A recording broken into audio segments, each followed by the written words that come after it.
Okay, next E1 and E2 అనేవి రెండు పరస్పర వివృత ఘటనలు అయితే, మ్యూచువల్లీ ఎక్స్క్లూజివ్ ఘటనలు అయితే E1 ఇంటర్సెక్షన్ E2 ఎంత అని అడిగాడండి. E1 ఇంటర్సెక్షన్ E2 పరస్పర వివృత ఘటనలు అయితే వాటిలో ఏమి ఉండవు కదండి, ఒకటి ఇంకొక దాని మీద ఏముండదు కాబట్టి that is E1 intersection E2 ఎంత అయ్యా అంటే 5. పరస్పర వివృత ఘటనలు ఒకదానికి కూడా సంబంధం ఏముండదు, ఇంకా దట్ ఈస్ 5. దాన్ని ఇలా కూడా చెప్పుకోవచ్చు కదా. అది ఓకే.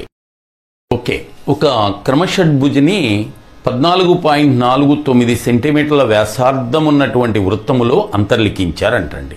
ఆ రెండిటి యొక్క చుట్టుకొలతల నిష్పత్తి ఇదండి.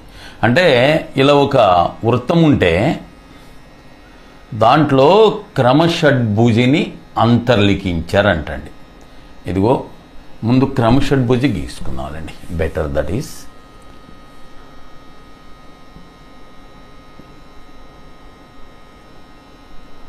ఇది క్రమషడ్భుజి. దీని చుట్టూ ఇలా వృత్తం ఉంది.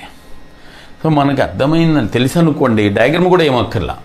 ఇప్పుడు ఈ క్రమషడ్భుజిలో ఒక ప్రత్యేకత ఏంటంటే దాని భుజము అలాగే వ్యాసార్థము ఈక్వల్గా ఉంటాయండి. ఇది సమబాహు త్రిభుజం ఏర్పడుద్ది కదా, ఇదిగో ఈ భుజము వ్యాసార్థము ఈక్వల్గా ఉంటాయండి. అందుకని ఇప్పుడు ఆ రెండు చుట్టుకొలతల భేదం అంటే వృత్తం యొక్క ఇది క్రమషడ్భుజి యొక్క చుట్టుకొలత అంటే 6 భుజాలు కదా, ఆ వ్యాసార్థానికి సమానం కాబట్టి 6R. ఓకే, మైనస్ వృత్తం యొక్క చుట్టుకొలత అంటే మనకు తెలుసు కదండి 2πr. ఓకే, ఇది పెద్దది లేదండి, అటు వేసినా పర్లేదు. ఇది భుజము క్రమషడ్భుజి యొక్క భుజము వృత్త వ్యాసార్థానికి సమానంగా ఉంటుంది కాబట్టి 6R minus 2πr. Okay, right. ఇది క్రమషడ్భుజి యొక్క చుట్టుకొలత 6R, వృత్తం యొక్క చుట్టుకొలత 2πr. R కామన్ తీసేసుకున్నారనుకోండి, కామన్ తీసేసుకుంటే 6 మైనస్ 2 22 44/7. ఓకే, ఇది పెద్దదిలేండి, మైనస్ పట్టించుకోవద్దు. 7 6 42, 44 పోతే 2/7. That is R into 2/7. R అంటే ఎంత ఇచ్చినాడు? 14.49 ఇంటూ 2/7.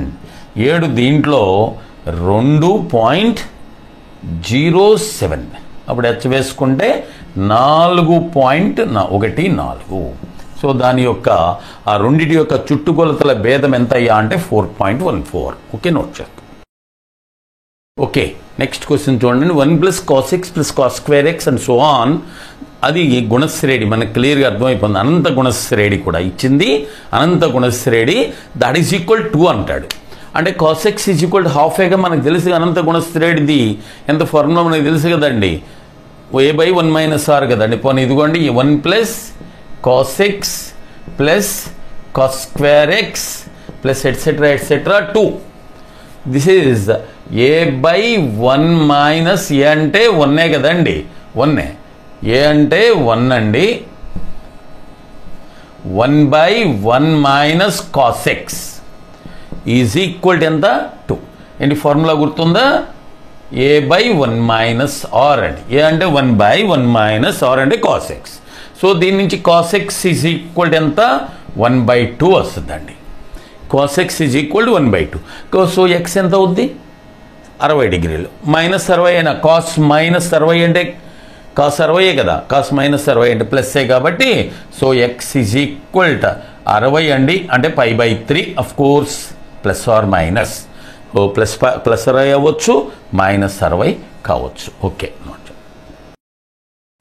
ఓకే అండి. 12,000 రూపాయల మీద 10% చొప్పున అర్ధ సంవత్సరాన్ని తిరగట్టే పద్ధతి అంటే చక్రవడ్డీ 1.5 సంవత్సరాల కండి ఎంత మొత్తం అవుతుంది అని అడిగాడు. సో ఇక్కడ 1.5 సంవత్సరం, అప్పుడు అర్ధ సంవత్సరానికి ఎంత 10% కదా, కానీ తిరగట్టేది ఎట్లా నీకు అర్ధ సంవత్సరానికి కాబట్టి అర్ధ సంవత్సరం రేట్ ఎంత అయ్యా అంటే 5%. అక్కడ మొత్తం కాలం 1.5 ఇయర్స్లో ఎన్ని అర్ధాలు ఉంటాయి? 3 సార్లు అండి, 3 టైమ్స్ అండి. అది ఓకే, కడదాం చూసుకోండి. ఇప్పుడు ఫర్ ఎగ్జాంపుల్ 12,000 మీద 10% అండి. 12,000 మీద 10%. దిగో first half year, second half year, third half year. First half year చూడండి 10% కాదు 5% కదా హాఫ్ ఇయర్కి, కాబట్టి 5%. 12,000 మీద 10% అంటే ఎంత? 1200. చివరి తీసే 5% అంటే 600. 12% మీద 10% అంటే చివరి సున్నాలు అయిపోయటమే, అందుకని 1200. 10% అంటే 5% అంటే 600. ఇదిగోండి ఇక్కడొక 600, ఇక్కడొక 600, ఇక్కడొక 600. మరి 3 అర్ధులు వేయాలి కదా. అయితే మరి చక్రవడ్డీ కదా, ఈ 600 మీద మళ్ళా సెకండ్ ఇయర్ థర్డ్ ఇయర్ వడ్డీ వేయాలి. ఈ 600 మీద ఎంత అండి? 5%. అది సో 10% అంటే 60, 5% అంటే 30. ఇదిగో ఈ 600కి ఇక్కడ ఒక 30, ఇక్కడ ఒక 30. రైట్ అయిపోయింది. మరి ఈ 600కి వేయాలిగా, సెకండ్ ఇయర్ వచ్చిన 600కి థర్డ్ ఇయర్ ఎంత? 30. అది సో దీని మీద లెక్కేసాం, దీని మీద లెక్కేసాం. మరి 30 మీద వేయాలి కదండి. 30 మీద 5% అంటే 30లో 5%, 10% అంటే 3, 5% అంటే 1.5. ఇదిగోండి ఈ 30 మీద 1.5. సో మొత్తం టోటల్ ఎంత వచ్చింది? 3 6 18, 3 30 90, 1890, 1.5. సో 1891. ఇది చక్రవడ్డీ. మొత్తం ఎంతంటే 12,000కి ఇది కలిపామనుకోండి 13,891. This is the total. Okay right అండి. ఒక కారు 440 కిలోమీటర్లు వెళ్ళడానికి 5.5 గంటలు పడుతుందంట. అయితే 30 కిలోమీటర్లకి ఎంత టైం పడుతుంది? వెరీ సింపుల్ క్వశ్చన్ అండి, జాగ్రత్తగా చూసుకోండి. 440 కిలోమీటర్లు వెళ్ళడానికి 5.5 గంటలు. 5.5 గంటలు అంటే ఎంత? 11/2. రైట్, ఇదేమో కిలోమీటర్లు, ఇదేమో గంటలు. అంటే ఇప్పుడు దీంట్లో ఈ 11 దీంట్లో 4 సార్లు 2 వచ్చేసింది అనుకోండి, 80 కిలోమీటర్లు వెళ్ళడానికి 1 గంట పడుతుందండి. అది అయితే వాడు అడిగింది 30 కిలోమీటర్లకి ఎంత పడుతుంది అని అడగండి. 30 కిలోమీటర్లకి ఎంత అయిపోయింది. So that is 30/80 into 1 hour అండి. 1 అవర్ అంటే 60 నిమిషాలు. So that is 00 out. 4 ఏకం 15/2. సో 15 3 45/2 అంటే 22.5 నిమిషాలు పడుతుందండి. ఓకే ఓకే అండి. వృత్తరేఖా చిత్రములో ఒక భాగం అంట 30% అంటండి.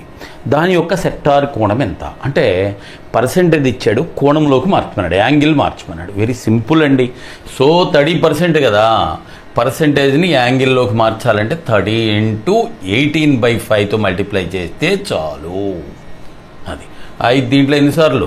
6 6 18 108 డిగ్రీలు అండి. So that is 108. Okay okay ఇది కాలము పని క్వశ్చన్ అండి. ఏ ఒక పని చేయడానికి 4 రోజులు తీసుకుంటాడు. ఏ వచ్చి 4 days.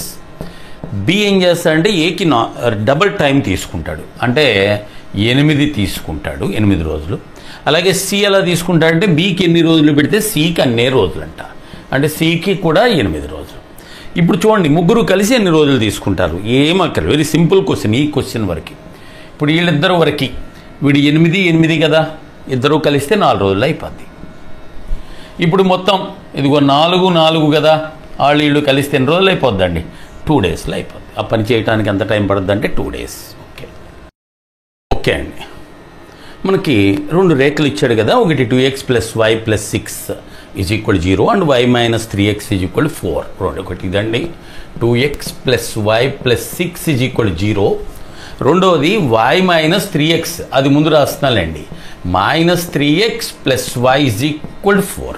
ఈ రెండింటి మధ్యన కోణాన్ని గుర్తుందో? ఫార్ములా ఏంటి? a1 a2 అంటే -6 ప్లస్ b1 b2 అంటే 1 divided by √a1² b1². a1² 4 1 5. మళ్ళీ √, this is cos theta of course, sorry, cos theta is equal to a1 a2 plus b1 b2 by √a1² plus b1² and a2² plus b2². a2² అంటే 9 + 1. పైనేమో 5/√50 అంటే 1/√2.